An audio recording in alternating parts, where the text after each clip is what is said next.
In today's video, we're going to talk about 5 ways for you to feel more confident when you're new. I'm Sarena Hess and I'm a confidence coach for women. Okay, so at some point in your life, whether you like it or not, you're going to be the new kid on the block. Whether you are just joining a brand new gym, or you're considering going back to school, or you just started a new job, at some point you will be the new kid. So in today's video, I want to walk with you for how we can have confidence while being the new kid. The first piece of advice is to remember this.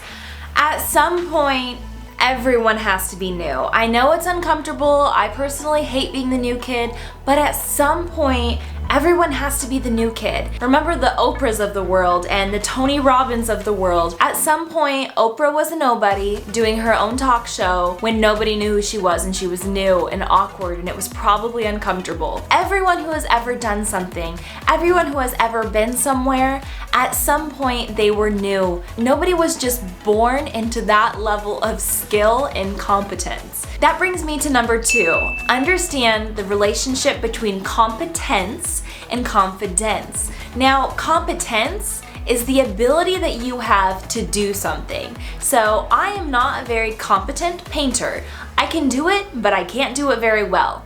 Confidence is how I feel about if I can do it or not. So we usually think we have to be really good at something before we start. So if we're not very good, we're not very competent, then we don't have very much competence. But you can't build skill, you can't become proficient at anything if you don't try.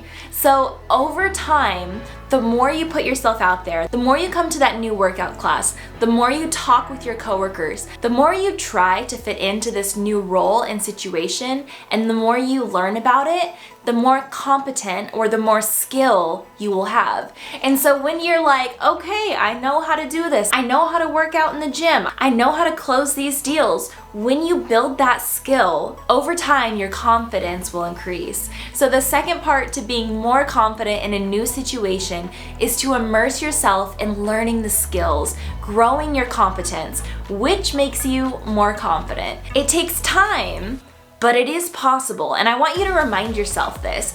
It is possible for me to improve in this area. Growth is possible for you, and you will start to feel a little bit more confident. Now, step 3 is don't put words in someone else's mouth. What we think that other people are thinking about us isn't necessarily true. Until they actually say that, don't bring yourself down by putting words into someone else's mouth, because you have no idea what they are thinking about. Here's an example.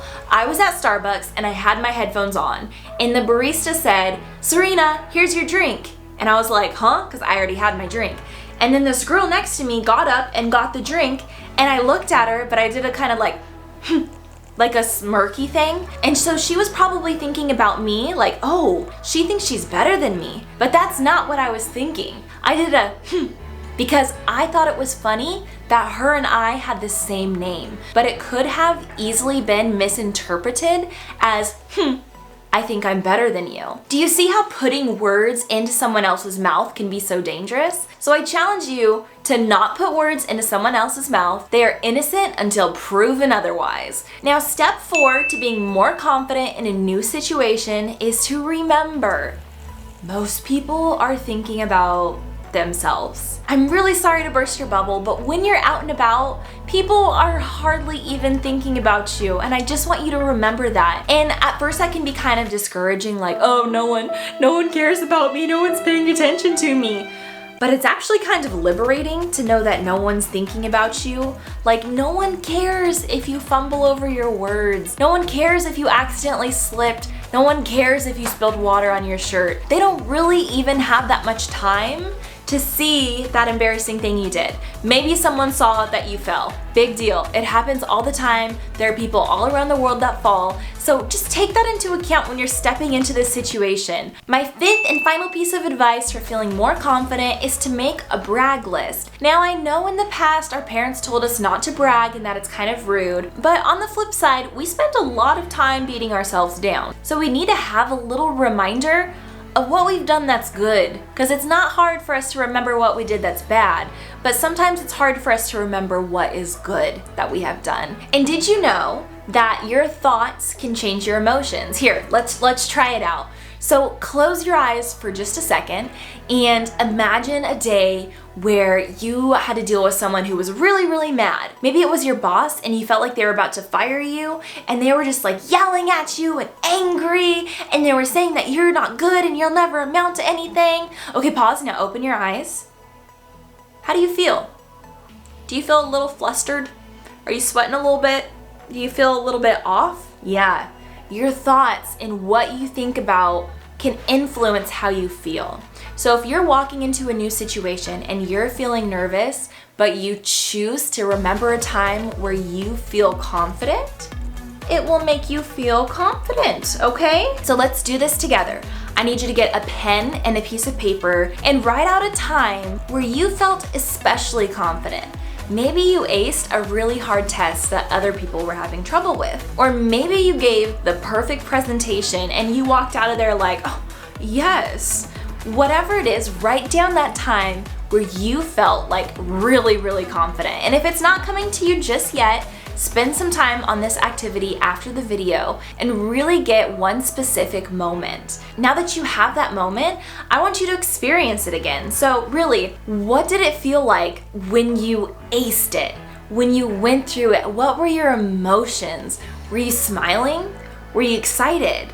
Were you energized? Did you feel like, yeah, like I did that, I created this, or I aced that test? Write down some emotions of how you felt after that experience. It's really important to do this so you can start to feel some of those emotions right now, remembering it. Write down how you carried yourself. Like, were you carrying yourself like, oh yeah, I just did this really hard thing? Or were you like, I'm here, I did this? Like, your body language says a lot. So remember how you were, remember that moment, remember that circumstance, and carry that confidence from that situation into the new place that you're in, into your new job, or into the new gym you just joined, or into the school.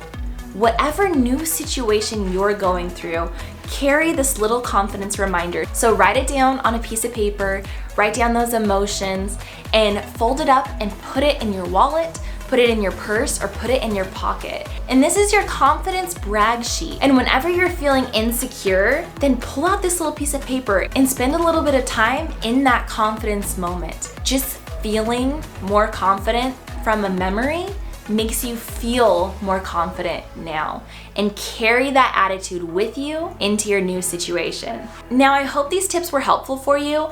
I know that starting something new is really, really scary. You have to start right now with what you have and where you are. Don't look back in 20 years and regret all of the things that you didn't start, all of the new things that you were afraid of because you weren't feeling confident about it. I hope you take these 5 strategies into the new situations in your life so you can feel more confident facing whatever life has to throw at you. When we're not confident, we hold ourselves back. When we're scared of the unknown and the new, we shy away from new opportunities and we shy away from growing into a better version of yourself.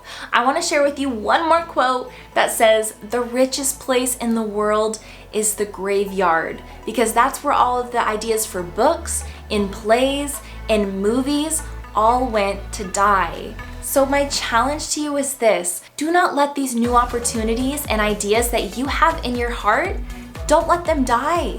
Don't go to the grave not having done these things. Challenge yourself.